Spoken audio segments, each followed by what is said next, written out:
Psychotherapy is such a personal and private process that it is a mystery to most people who have never gone through it. The following series is a unique effort that allows us to sit in on what is ordinarily a very private therapeutic experience. An actual patient was courageous enough and considerate enough to allow herself to be photographed while actually engaged in therapy with 3 different therapists. Thus, we are allowed the privilege of seeing and feeling what really transpires. A film series like this, in which 3 therapists, distinguished by their different orientations, share their therapeutic endeavors, has never been made before. We therefore wish to express our gratitude to Gloria, the patient, and to her therapists for allowing us to share in their therapeutic adventure. This series will be divided into 3 separate films.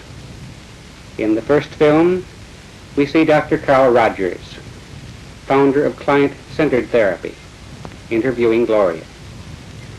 In film number 2, Dr. Frederick Pearls, founder of Gestalt therapy, is working with her.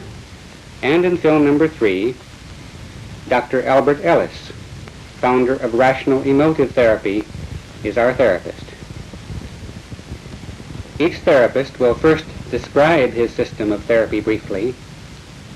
He will then demonstrate his work with Gloria, and then he will comment briefly on his work. Now, here is Dr. Carl Rogers. From my own years of therapeutic experience, I've come to feel that if I can create the proper climate, the proper relationship, the proper conditions, a process of therapeutic movement will almost inevitably occur in my client. You might ask, what is this climate? What are these conditions? Will they exist in the interview with the woman I'm about to talk with, whom I've never seen before? Well, let me try to describe very briefly what these conditions are as I see them. First of all, one question is, can I be real in the relationship? This has come to have an increasing amount of importance to me over the years. I feel that genuineness is another way of describing the quality I would like to have. I like the term congruence, by which I mean that what I'm experiencing inside is present in my awareness and comes out through my communication. In a sense, when I have this quality, I'm all in one piece in the relationship. There's another word that describes it for me. I feel that in the relationship, I would like to have a transparency. I would be quite willing for my client to see all the way through me, that there would be nothing hidden. And when I'm real in this fashion that I'm trying to describe, then I know that my own feelings will often bubble up into awareness and be expressed, but be expressed in ways that won't impose themselves on my client. Then the second question I would have is, will I find myself prizing this person, caring for this person?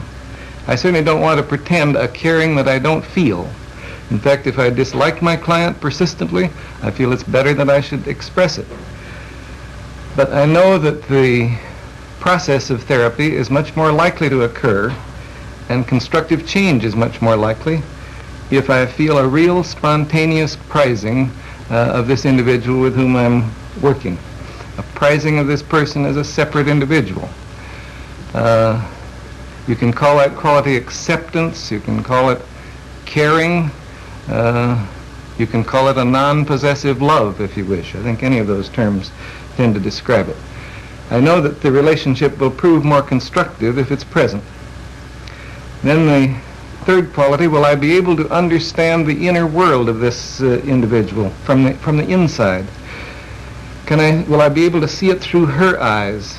Will I be able to be sufficiently sensitive to move around inside the world of her feelings so that I know what it feels like to be her, so that I can sense not only the surface meanings, but some of the meanings that lie somewhat underneath the surface. I know that if I can let myself sensitively and accurately enter into her world of experience, then change and therapeutic movement are much more likely.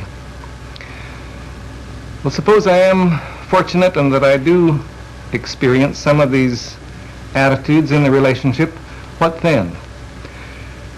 Well, then a variety of things are likely to happen, both from my clinical experience and from our research investigations. We find that if attitudes of the sort that I've described are present, then quite a number of things will happen.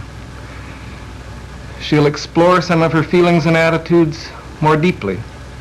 She's likely to discover some hidden aspects of herself that she wasn't aware of previously. Feeling herself prized by me, it's quite possible she'll come to prize herself more.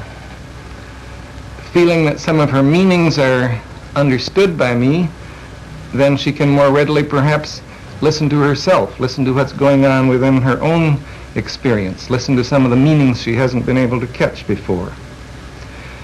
And perhaps if she senses a realness in me, she'll be able to be a little more real within herself. I suspect there will be a change in the manner of her expression. At least this has been my experience in other instances. From being rather remote from her experiencing, remote from what's going on within her, it's possible that she'll move toward more immediacy of experiencing, that she will be able to sense and express what's going on in her in the immediate moment. From being disapproving of herself, it's quite possible she will move toward a greater degree of acceptance of herself. From somewhat of a fear of relating, she may move toward being able to relate more directly and to encounter me more directly. From construing life in somewhat rigid black and white patterns, she may move toward more tentative ways of construing her experience and of seeing the meanings in it. From a locus of evaluation which is outside of herself, it's quite possible she will move toward recognizing a greater capacity within herself for making judgments and drawing conclusions. So those are some of the changes that we have taken.